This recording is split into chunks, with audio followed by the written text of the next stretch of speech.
everyone, and welcome back to my channel. If you're new here, my name is Michaela and I am a mental health and self-care advocate. And today is all about checking in. I'm going to be upfront and brutally honest, I did not feel like filming at all this week. I will be 100% forward when I say that this week's check-in is really needed because I need to check in with myself. And therefore you and I, all of you and I, are going to do it together. So I'm sitting here with my salad, my very big salad, my juice and my water, my notes, and we are going to do a check-in together. January is historically the toughest month of the year for everybody, both mentally and other reasons. And now we're going to do the check-in so that we can start the year moving forward on a smooth sailing. Join me as I enjoy my salad and go through my notes with you. So, I've got my notes here, so let's talk about statistics. Statistically, January and December compete for the most difficult months for mental health in history. And often, January reaches a significant dip in mental health due to financial reasons, general post-holiday blues. Nobody loves going back to work, but we all gotta do it. And it always feels worse after we spent an extended amount of time with our family and friends over the festive season. Cold weather and shorter days in most parts of the world. In South Africa we have the warm summer days here, so it's not necessarily linked to that here, but still statistically we do fall into that little bracket where we do have the post-holiday blues. If you are feeling off or a little bit down or really hit by these post-holiday blues, you are not alone. And this is how we are going to do a mental health check-in to see where we're standing with ourselves so that we know how to move forward from this point forward. Okay, so I've got my notes here on how to do a full mental health check-in. There are 4 steps here that are really important, 4 steps that I follow and that my therapist has helped me over the years to refine down to an art. My glasses are dirty. So, first step, and I'm going to put them up here. We're going to reflect on your emotional state. How are you feeling? A lot of people find the holiday seasons very difficult because they have to spend extended time with family. Some people don't feel that way. If you are not in that category, don't worry. You can still check in with yourself mentally. Did you feel alone? Did you hit a snag where it just didn't feel festive in the sense? All of that is okay, and there is nothing wrong with feeling that way. Let me just put that out there. Another thing that you can do is that research has shown that labeling your emotions, such as are you feeling anxious, overwhelmed, or even just standard numb, like you don't have emotions, you're feeling a bit meh, that helps you sort of place where you are and how you would move forward. So, step 1, reflect on your emotional state. Give your emotions names. Okay. Step 2 is to assess your physical health. Now, a lot of people stop going to the gym, stop going out for their exercise, their runs, their walks, all that the kind of thing over the festive season because there's a lot of food, there's a lot of wine, there's a lot of cheese, there's a lot of baked goods. There's nothing wrong with that. All in moderation, right? So, mental health and physical health are very closely connected. So if you are feeling physically off, it is very possible that your mental health has dipped as well.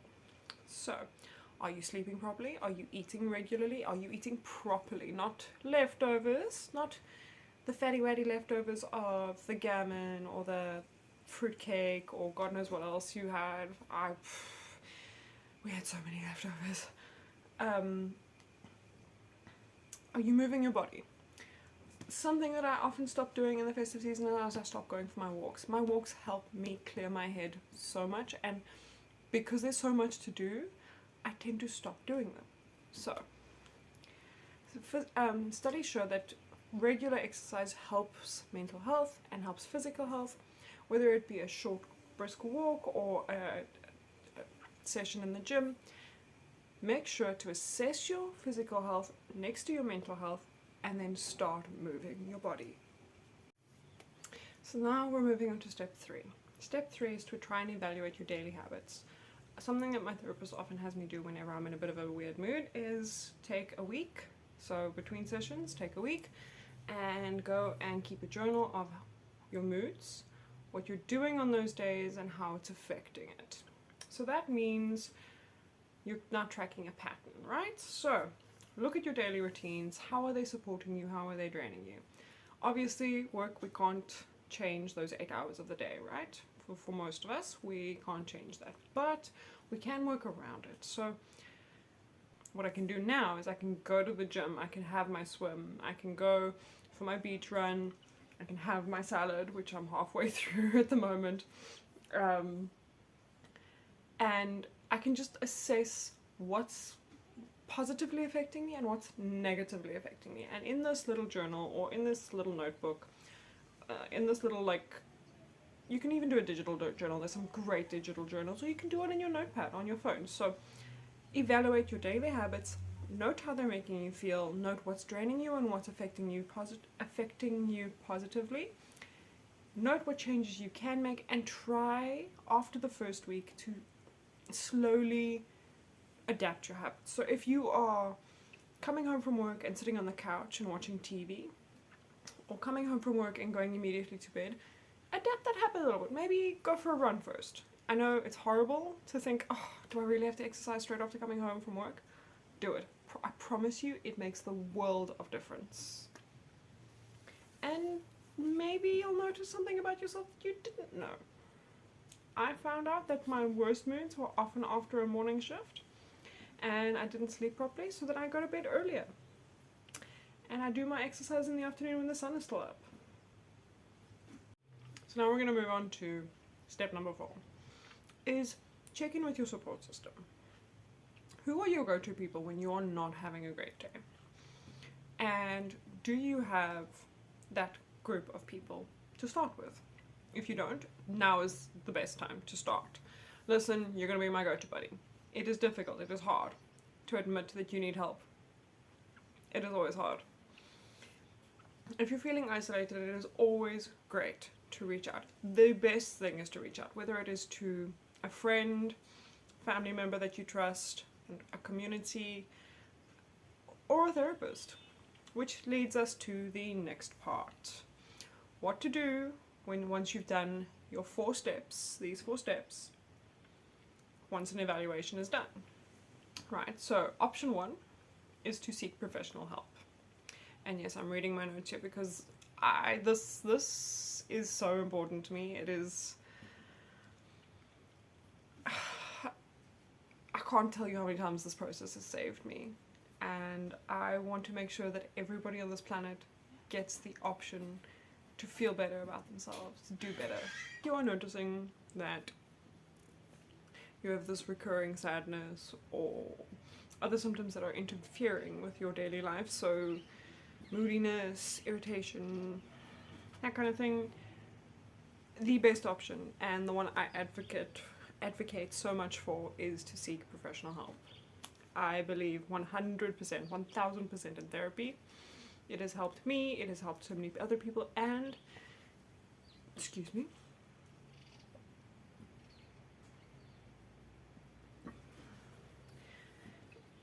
a therapist is the best suited to help you figure out coping strategies and management strategies and to figure your way through the process. The only way to get past it is to go through it. And that brings me to option number 2. You can start doing a weekly mental declutter, or what I like to call a mind dump. For those of you following my project on the Buy Me a Coffee page, I have created something pretty cool for you. I'm really excited. That drops next week, I believe, or the week after. So your digital download includes a mind dump page, which I'm really, really excited about. But yes. So sometimes our minds are incredibly cluttered places, and it is great to sort of just spill it out onto a page. One of my favorite processes is I open up a random page in my book, I date it, and then I just start scribbling. And then I organize from there. So once I've started the scribbling and gotten to the point where okay, cool, my mind feels a little bit more organized and I'm a little bit more in the mode, then I start organizing it into a list of what to do, when to do, and how to do it. Whether once you've done your mind dump, or you've gone to therapy and now you have a plan of action, don't start with the big stuff. Break it down into digestible goals. A good way to do this is what I do is, okay, cool, I'm going to do a 5-minute brisk walk every day. That's just an example of how I get started, and then like within a week I feel like, okay, cool, I can do a 15-minute walk. And then I ramp it up to a 15-minute run. And from there onwards I sort of move forward with the goals from there. And that is basically how you're going to start, with setting small achievable goals on the things that are going to help you feel better at the end of the day. Digital download is available on the 15th of January on my Buy Me a Coffee page for those who have supported the project. Please note that all the funding that goes to the Buy Me a Coffee page goes directly into building the app. So all the funding for the Buy Me a Coffee page goes directly into building the app that will make therapy more accessible to everybody. I do have a plan, and the video explaining everything is going live on the Buy Me a Coffee page on the 22nd of January. I am posting a questions. If you have any questions about the project regularly, I'm posting a Ask Me Questions story on Instagram at least 3 times every week until then. So I would appreciate if you popped your questions in there. So, closing off this video today, I just want to say that checking in with yourself is not a one-time thing. It is an ongoing process, and it is something you can do both in therapy and by yourself. In fact, the fact that you're watching this video is already a step in the right direction. So thank you for joining me here today in my check-in, and so that I can share the process with you. Remember to be gentle to yourself this month and to navigate everything slowly and with care. Don't forget to like and subscribe. I would really appreciate the support, as everything on the channel is actually leading to a project for therapy at the end of the day, and I'm working so hard on making this a reality for myself and for everybody out there as well. If you're comfortable with it, please share in the comments how this has helped you, or if you feel this will help somebody else, please share it with them. The more the merrier along the journey. Always here to listen. My email address is linked down below if you have any questions regarding the process into the project as well. Thank you for watching, and here is to a healthier, happier you in the future, because what are we? We are all humans. Lots of love and rainbows and light. Bye guys.